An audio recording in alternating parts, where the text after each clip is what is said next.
আসসালামু আলাইকুম রহমতুল্লাহ। স্কুল বিডিতে আপনাদেরকে স্বাগতম। আমি হাসান।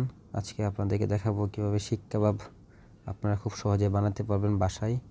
একদম রেস্টুরেন্টের মতো হুবহুব হবে, তার চাইতে টেস্টি হয়, খুব ভালো লাগে খেতে, খুব ভালো, দেখতে খুব সুন্দর। তাহলে চলুন ভিডিও শুরু করা যাক। বিসমিল্লাহির রহমানির রহিম। আমি গরুর মাংস নিয়েছি 2.5 কেজির মতো রানের মাংস। গরুর রানের মাংস দিয়ে শিক কাবাবটা খুব ভালো হয়, খেতে খুব ভালো লাগে এবং টেস্ট হয় অনেক। মাংসটা পাতলা করে কেটে নিতে হবে আপনার। কেটে নেওয়ার পর হাতুড়ি দিয়ে ছেঁচে নেবেন, যাতে করে মশলাটা ভালো করে মাংসতে ঢুকে, যাতে ভালো হয়, খুব টেস্টি হবে ছেঁচে নিলে এবং খুব তাড়াতাড়ি হয়ে যাবে। তাহলে চলুন কী কী লাগে সব দেখাচ্ছি।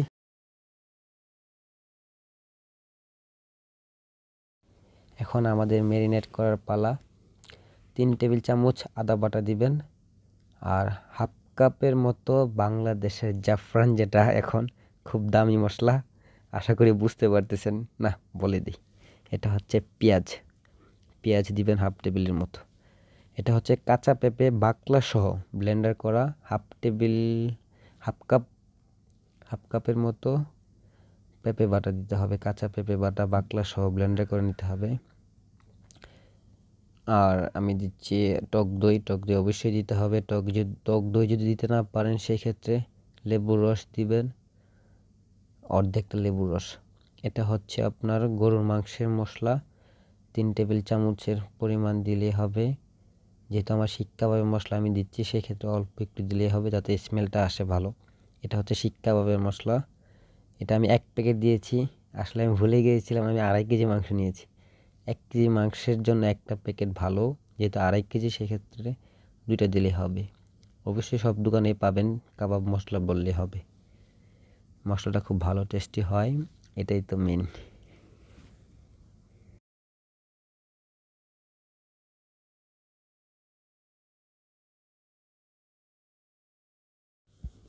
তারপরে সস দিবেন। এই যতটুকু আছে এখান থেকে 3 ভাগের 1 ভাগ দিতে হবে। এখানে মেবি কতটুকু আছে জানি না, এইটাতে যা থাকে তার 3 ভাগের 1 ভাগ সস দিতে হবে। সসটা দেওয়ার পর আল্লাহর রহমতে আমাদের সব মশলা দেওয়া হয়ে গেছে। অল্প একটু লবণ দিবেন, আমি লবণ দিতেও ভুলে গেছি। ভালো করে ম্যারিনেট করবেন, ভালো করে মেখে নিতে হবে, ভালো করে, যাতে মাংসের মধ্যে মশলাটা ভালো করে লাগে, ভালো করে মাখতে হবে।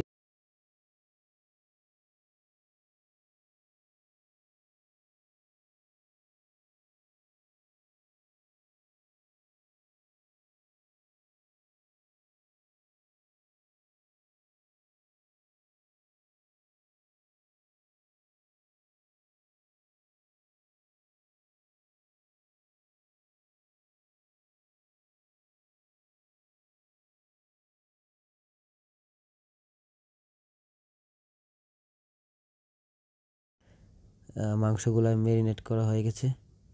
এভাবে 2-2.5 ঘন্টা রেখে দিতে হবে ম্যারিনেট করে। এখন আমাদের চুলা ধরানোর পালা। 2-2.5 ঘন্টা রেখে দেওয়ার পর আমরা চুলা ধরিয়েছি। আর কয়লার মধ্যে একটা পেপার দিয়ে আগুন ধরিয়ে ভালো করে বাতাস করলে হবে, কেরোসিন দিতে হবে না। শুধু কেরোসিন খুঁজে সময় নষ্ট না করেন, ভালো করে বাতাস করলে আগুন ধরে যাবে কয়লাতে।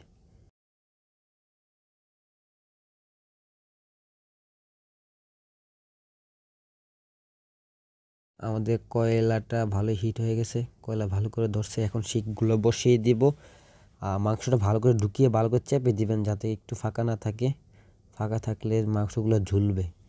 চাপ দিয়ে ভালো করে বসিয়ে দিবেন, যাতে করে পুড়ে না যায়, আরও ভালো করে হয়। আপনাদের মতো করে আপনার শিক বসাবেন। আমি 4টা বা 5টা করে বসিয়ে দিই, 5টা শিক একসাথে বসিয়ে দিয়েছি। এখানে অনেকটা ভিডিও মিসিং হয়েছে আমাদের, ভিডিওটা ডিলিট হয়ে গেছে, যার জন্য দেখাতে পারি নাই।